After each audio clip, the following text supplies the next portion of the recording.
అందరికీ నమస్కారం. తెలుగింటి ఆడబిడ్డ ఛానల్కి స్వాగతం. ఈరోజు మనం తయారు చేసుకునే కర్రీ మెత్తల్లో కర్రీ. దానికి కావాల్సినవి శుభ్రం చేసుకుని ఇలా పక్కన పెట్టుకున్నాం కదా. మెత్తళ్ళు చూసారు కదా, ఇలా శుభ్రం చేసుకుని ఉంచుకోవాలి. అల్లం వెల్లుల్లి పేస్టు, సన్నగా కట్ చేసుకున్న పచ్చిమిర్చి, సన్నగా కట్ చేసుకున్న ఉల్లిపాయలు, టమాటా,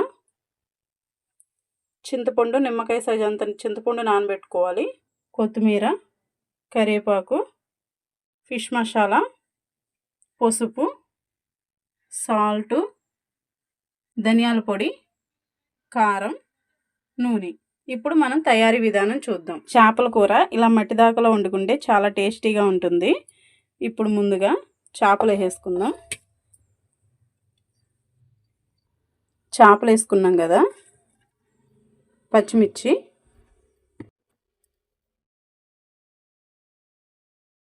ఉల్లిపాయ ముక్కలు, టమాటా ముక్కలు, కొంచెం అల్లం వెల్లుల్లి పేస్టు 1 స్పూను, కొంచెం ఫిష్ మసాలా 1 స్పూను, 1 స్పూను పసుపు, 2 స్పూన్లు కారం వేసుకుందాం.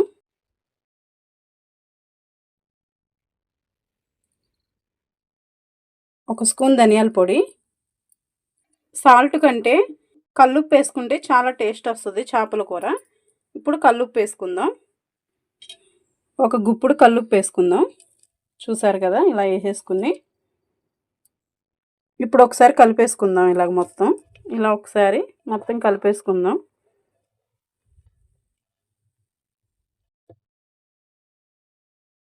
ఇలా కలిపేసుకుని ఇప్పుడు దీంట్లో కొత్తిమీర వేసుకుందాం. కొంచెం కరివేపాకు వేసుకుందాం. ఇలా వేసుకుని ఒకసారి కలుపుకుందాం. ఇలాగా మన అమ్మమ్మల కాలంలో పెట్టేవాళ్ళు. ఇలాగా చేపల కూర ఇలాగే ఉండేవాళ్ళు ఎక్కువగా.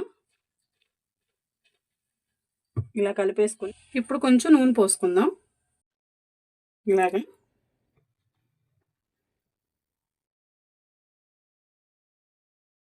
ఒకసారి దీన్ని ఇలా కలిపేసుకుందాం. ఇప్పుడు చింతపండు పులుసు పోసుకుందాం. చూసారుగా, ఇలా కలిపేసేసుకున్నాం కదా. ఇప్పుడు ఒకసారి గరిటతో ఒకసారి ఇలా కనుక్కుందాం. స్టవ్ మీద పెట్టుకుందాం. ఇప్పుడు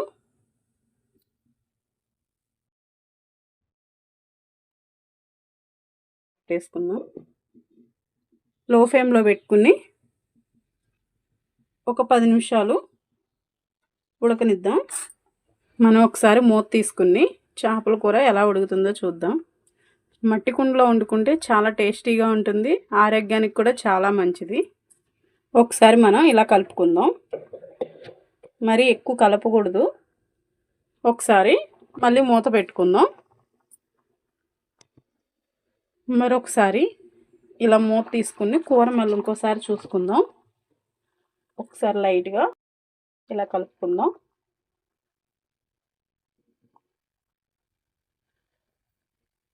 చూసారు కదా, ఉల్లిపాయలు, టమాటాలు, చేపలు కూడా మగ్గిపోతున్నాయి. ఇంకొకసారి మూత పెట్టేసుకుందాం. ఒకసారి చేపల కూర ఉడికిందో లేదో చూసుకుందాం.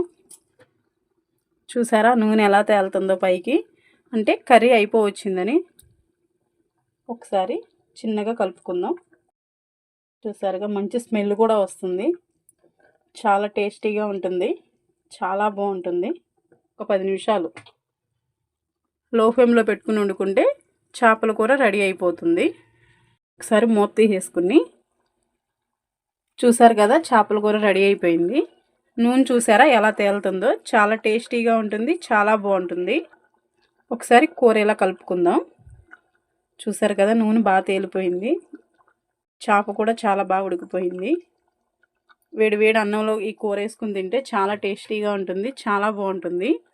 మీరు కూడా ఒకసారి ట్రై చేయండి. ఎలా ఉందో కామెంట్ చేయండి. లైక్ చేయండి, షేర్ చేయండి, సబ్స్క్రైబ్ చేయండి.